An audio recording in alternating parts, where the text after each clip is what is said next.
Arema FC akhirnya petik kemenangan di Liga 1 setelah ganti pelatih. Arema FC menghentikan rentetan 5 kekalahan beruntun di Liga 1. Singoedan memetik kemenangan 2-1 atas Rans Nusantara FC dalam laga pekan ke-23 di Stadion Pakansari Bogor. 2 gol kemenangan Arema FC diborong Dedik Setiawan pada babak kedua. Hasil positif ini datang selepas manajemen Arema FC memecat pelatih Javier Roca. Singoedan saat ini didatangi mantan pemainnya I Putu Gede Dwi Santoso. Tambahan 3 pemain membuat Arema FC mengoleksi nilai 29 dari 21 laga dan berada di peringkat 8 klasemen. Sementara Rans masih terpuruk di posisi 2 terbawah dengan nilai 17 dari 23 laga.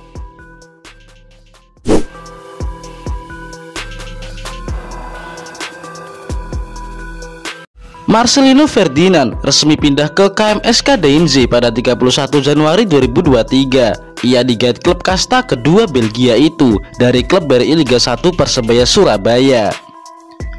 Marcelino Ferdinand mendapatkan kontrak dengan durasi 1,5 tahun. Ada opsi penambahan kontrak selama 1 musim dari KMSK DNZ. Baru sepekan berada di KMSK DNZ, Marcelino sudah bisa memberikan kontribusi yang luar biasa. Pengikut KMSK DNZ di Instagram meningkat drastis.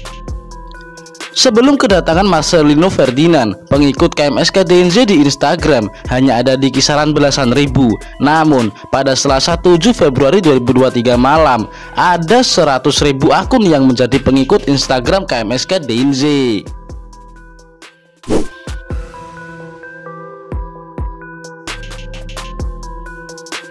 Pelatih Timnas Indonesia U20, Sintayong, menyebut Persib Bandung mengikuti Persija Jakarta. Maung Bandung akan melepas pemainnya setelah macan Kemayoran. Beberapa pemain Persib Bandung turut dipanggil dan ditahan untuk mengikuti pemusatan latihan atau TC Timnas Indonesia U20 di Jakarta. Sintayong memanggil 3 pemain Persib Bandung untuk mengikuti TC, yaitu Kakang Rudianto, Robi Darwis, dan Ferdiansyah. Sementara Persija Jakarta ada 9 pemain yang dipanggil, di mana 4 diantaranya masih ditahan. Mereka adalah Muhammad Ferrari, Donitri Pamungkas, Cahya Supriyadi, dan Alfrianto Niko. Mereka beralasan yang sama, Persija tidak melepas, jadi Persib juga tidak melepas. Persija sebaliknya sama, saya saja jadi bingung sekali dengan situasi ini, kata Sintayong. Bagaimana menurut teman-teman?